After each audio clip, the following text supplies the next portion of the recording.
Ask Reddit by Reddit Universe. Hospital workers, what regrets do you hear from dying patients? Make sure to like and subscribe to Reddit Universe. Trigger warning: this video contains sensitive information including death, drugs, self-harm and suicide. In the air, it's not something most people see coming when they arrive, but it's usually the same regret when they are coherent. They all wish their family was there, which sucks even more lately with COVID since family can't come in initially, or they cry out for their so in a panic. It's gotten to the point recently where we tell them so is right here with you. The look of relief on people's faces just hearing that gets me every time. People just want to not be alone at the end. He wished he had been a better father to his daughter. He wished they had reconnected. His dementia prevented him from remembering they had reconnected years before and that she visited often. I wish I could have made him aware that he had accomplished his last wish, but he died not really understanding that. I was a hospice nurse. One of my elderly patients had skin cancer, a huge malignant melanoma on the side of his neck that was growing rapidly. He had been a farmer all his life and never married. One night we were talking and I asked him if there was anything he wished he had done differently in his life, and he thought about it a minute and said he wished he had worn a hat when he was farming. I wish he did too. Paramedic, but close enough. Made a run on a woman in her 30s for shortness of breath. Her and her boyfriend had just moved into an apartment together. They were fighting over something trivial, which room to unpack first or something. He thought she was just being dramatic. We transported. She never made it. Went from awake and talking to unresponsive and asystolic, no cardiac activity, in a matter of seconds. They were so caught up in a little argument that they never said goodbye. They never told each other they loved them. She didn't have any last words. And honestly, that's even worse. Back when I was a teenager, my brother and I were real close. We would watch scary things together. Ghost adventures, haunted, a bunch of other cheesy things. He loves running into my bedroom and asking if I wanted to play COD Zombies, which he totally sucked at, was a horrible listener. He would have given anything to make everyone happy, when he could. He almost drowned trying to fish out our brother's fishing rod. We convinced him to dress as a woman and flaunt himself on the highway. He loved to make weird-ass popcorn seasoned with sugar and cinnamon. He loved rescuing spiders. He gave a homeless guy that had his granddaughter his food because they looked hungry. He was a good kid. Every day, I wake up and think about how kind he was. The last thing I told him was he was a piece of shit. It has been almost 10 years, and I will never forgive myself. My grandpa passed away when I was around 12 from a brain tumor. My mom and her brother were outside the hospital room talking to the doctors, and I was alone with him, and we were just chatting. All of a sudden, he got real quiet, and looked at me and said, "Lieutenant, never let a vice be an escape from reality." The look in his eyes, I will never forget the pain I saw in them. My mom had been drilling it into my head from a young age that I should never gamble, because my grandpa had an addiction, would lose entire paychecks playing cards. She grew up in a small towns, and my grandma only worked part-time as a nurse. Seeing the look my grandpa had, I could tell how much pain he still lived with, knowing that his addiction caused his kids to go to bed hungry some nights all those years ago. I worked as an oncology nurse right out of nursing school. I was barely 21 years old. Had a patient about my age who was dying of lung cancer. A few hours before he died, I sat with him and he was telling me how much he wished that he would have had more time to maybe fall in love, marry, have kids. He was so young. He asked me to call his parents and he died shortly after they arrived. It was awful. His regrets were more about the life not lived. Many older patients had some interesting life stories and most wanted to tell them before they died. Most were at peace with the life they lived. Many regretted working so much and not spending enough time with family. My mother-in-law, her husband, stepdad to my husband, would not leave her alone in the hospital for 1 minute. He is a controlling, crazy man. My husband was visiting and somehow she convinced his stepdad to go take a break. She pulled my husband, her son, close and said, "I don't want to be kept alive on machines." Her husband was her power of attorney, so my husband had no power. She was kept alive way longer than needed. I think, in the end, she regretted trusting him. AEMT here. Most patients that I see in my ambulance are too sick to talk in these cases, but one sticks with me. Mid-40s male called us for chest pain, put a 12 lead on, and he was in the middle of a massive heart attack. For those that know the term, he was throwing tombstones. Sad part was he had medical training, so he knew that it wasn't good. We were screaming to the hospital. He looked me dead in the eye and goes, "I should have ate that F cake." When I asked what he meant, he told me, "F what others think. If it makes you happy, do it. Eat the cake. Pet a squirrel. Take a nap. F anyone else, it doesn't matter." He crashed shortly after we got to her. Didn't come back. Now at least if I want to do something purely for the fun of it and my wife asks why I want to, all I have to say is I want to pet the squirrel. Make sure to like and subscribe if you're enjoying the content. I did training to be a CNA and we had to work in a nursing home as part of our training. I didn't really get into any deep conversations with the patients there, but I can say this: if you have family in a nursing home, please visit with them. It's a sad and lonely place to be. I remember of this 40-year-old patient that I had was dying from breast cancer that spread throughout her body. She was diagnosed with breast cancer 10 years earlier and had a mastectomy. The doctor recommended for her to have a bilateral mastectomy with reconstruction due to high risk of recurrence of cancer. She said that she wanted to keep her breast, a real breast rather than an implant, in case she remarries and will be somewhat whole. She regretted not getting the bilateral mastectomy. If she did, she would not gotten cancer in her remaining breast and dying at such a young age. The patient never ended up marrying after all. A week later, I was diagnosed with breast cancer. I instantly told the doctor that I want a bilateral mastectomy with reconstruction. I also had an aggressive form of cancer. My doctor kept pushing a lumpectomy, which I probably would have gotten before I have heard how much she regretted her decision. I feel that she actually saved my life, sharing and opening up with her regret of all time.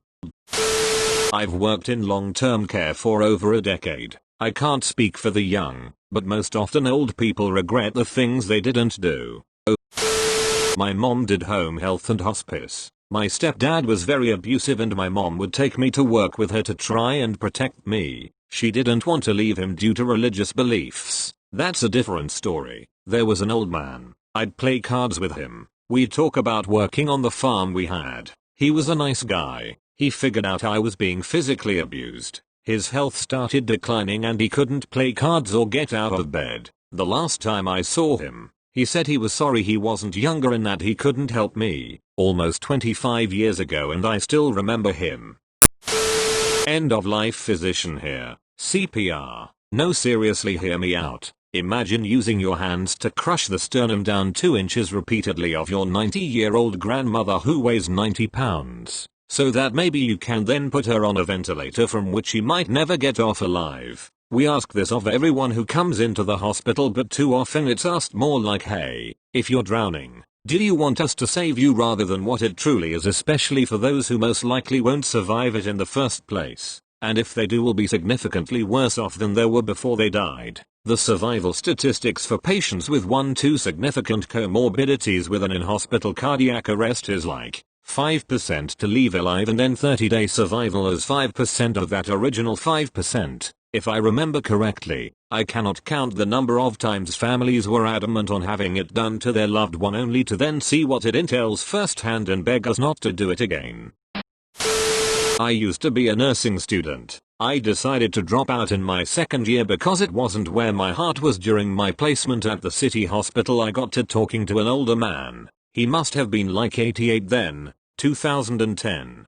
He was talking about how I look exotic and always complimented my long hair etc, etc. I was never threatened or put off by it. One day he told me I looked like the woman he wished he never let go, that he was completely happy about how his life turned out, loved his family and late wife, but he always thinks about the woman he shouldn't have let go by years later. I met a guy at work who ended up moving across the country for work. I remembered this old man and followed my heart. I never let my love get away. I married him this summer. You should always at least try, even if it doesn't work out. Go for it and find out so you never wonder. I had a patient with who I was in the room with when her doctor explained she only had a few weeks to live. I knew her well, spent quite a bit of time talking to her up to the news. The days that followed, she seemed to have accepted she was dying. She lived this beautiful, independent, and successful life. Maybe not money successful, but just plain happy. Anyways, when I was helping her to the tub on day 10 since receiving the news, she just broke down crying and couldn't stop crying about how much she wished she didn't put her dog down. BC, they could have died together. Come to find out, her dog was on his deathbed too. I guess she put her dog down a few days before going into the hospital. She knew her life was over, so she put him down first. She hated herself for it and for the fact she blew the opportunity for them to spend their last moments together. Really heartbreaking to watch. To hear that unfold. She passed early in the morning 2 days later. I took a couple of mental health days off after she passed and spent some time looking up dogs to adopt and new jobs to apply for. I never heard a specific spoken regret, but when my dad was fighting stage 4 lung cancer, his whole attitude changed. We spoke so often. I'd moved across country and we'd never truly been close before, but he called every couple of days. He asked so many questions about my life. He told me he was proud of me. He was so proud of me and my brother and my sister. He was proud of the risk I took packing up my life and moving to Texas. He passed away 2 days after that conversation. None of us saw it coming. Projections were that he had another 6 months minimum and the chemo was going well. But looking back, I think he knew. I miss him so damn much. I think we both regretted not simply being closer. I worked with a man in his late 30s with pancreatic cancer. He had worked long hours so he could retire early. He had a young family and never got to see his kids grow up. I've also lost my birth dad and stepdad to cancer. Both worked their asses off, saving their travel plans for retirement. Neither of them lived to see those dreams realized. When I got engaged, my stepdad was thrilled to become a grandpa. He wasn't alive by the time my son was born. My mom was an alcoholic who was 15 years sober when she died of cancer last year. She regretted quitting drinking. My uncle lost against AML in February. He promised me we would go hiking sometime a week earlier. Before I even knew he had little to no chance of recovery. I heard later from my parents he regretted not being able to do that with me. We were close, so I took it really hard. I worked in hospice. Top regret was not spending time with family and or lost time due to a family feud. Probably number 2 was wasting their life with their spouse. For various reasons, when they could have possibly been with someone they loved, met a soulmate. Number 3 was usually not accomplishing a bucket list item such as living in a foreign country. We were not supposed to let people bring their pets in to say goodbye. Other people could have allergies or an untrained pet could poop somewhere. But I always told family members to smuggle in Fluffy in an oversized purse, Paris Hilton style. Large dogs were harder, but since they were literally emotional support animals at the time, I never told them to leave.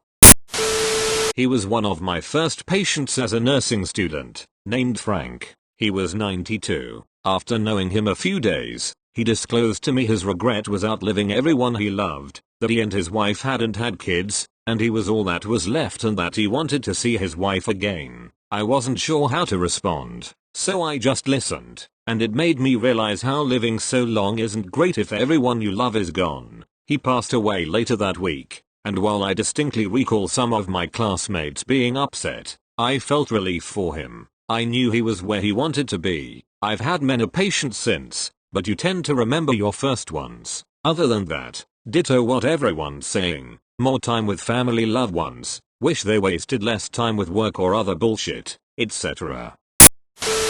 Don't know if this will get seen because this blew up and I'll probably delete it in the morning. I worked security in a hospital. In the year we had to sit with any 5,150 patients so they wouldn't escape in CA. That's threat to others, threat to self, gravely disabled, illegal hold that they can't leave. I think a 17-year-old girl that came in on a Tylenol overdose. I normally don't listen or really even get invested with patients because it's usually the same faces on a loop, but she kept trying to strike up a conversation and eventually I relented and she told me how stupid she was and it was over a boy and where she was going to go to college and what she wanted to do and basically her life story. Taking a break to cry for a second, I left and she was stable in the air. Next day I came in and asked if she went home or if she was in an inpatient unit. They told me she died a few hours after my shift. It's been like 5 years and thinking about it I start crying like a baby. I don't cry. I think the last time I cried other than this was my grandpa passing, but even that I can discuss without crying now.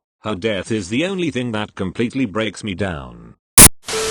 I've been a nurse for 14 years. The one thing that still hits me as a 14-year-old boy fighting cancer. Did the transplant but died fighting the side effects of that transplant. I've nursed him for almost a year and we have grown very close. The day he went away to his home country in the US, I told him I am his big mama, and when he returned, we would be together doing many plans. His dream was to be a doctor, so I told him I would quit my job and be his nurse the moment he becomes a doctor. On the night before he and his family left, my husband, chef, cooked for the family and all the nurses his favorite foods. My husband taught my patient on how to cook the recipes. My patient also loves to cook. We had dinner together and I was crying my eyes out afterwards. He is like a second son to me. His last words to me are, "I will make sure to meet you again." The day I found out from his mother he had passed away, I was devastated.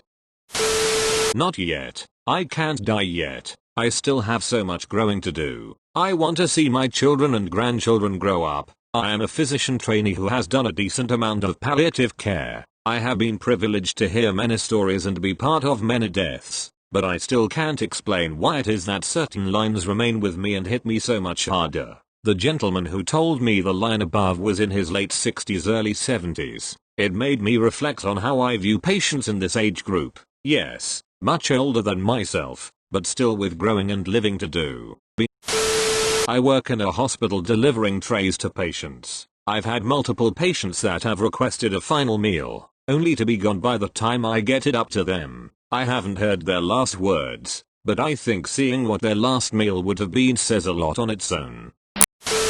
I had a teenage girl in my psych ward because she had tried to kill herself by overdosing with pills. Was touch and go, but she was revived and admitted. When her parents could come in and see her once she was awake, she was ugly, crying about how sorry she was for taking the pills and how she didn't want to die. Her parents were sobbing and telling her it was okay and they loved her. And then later they all went home and we didn't see them again. And that's the way I need to tell that story to prevent myself from breaking down and not being able to work there anymore. There is nothing in the spoiler below which is worth knowing. For real. Trigger warning for self-harm. I read the coroner's report into her death a few years later. From a later suicide attempt which was successful, they concluded that no combination of interventions or specialists could have prevented this death. Felt like I got physically punched reading that. Still hurts. When I work in long-term care, majority male, a lot of the men regret their marriage. Also, one patient had a psychotic breakdown in his 50s. He's in his mid-70s hospice now and says his entire family haven't talked to him since. All he knows is words were said and I burned all my bridges. Thanks for watching. Make sure to subscribe to Reddit Universe.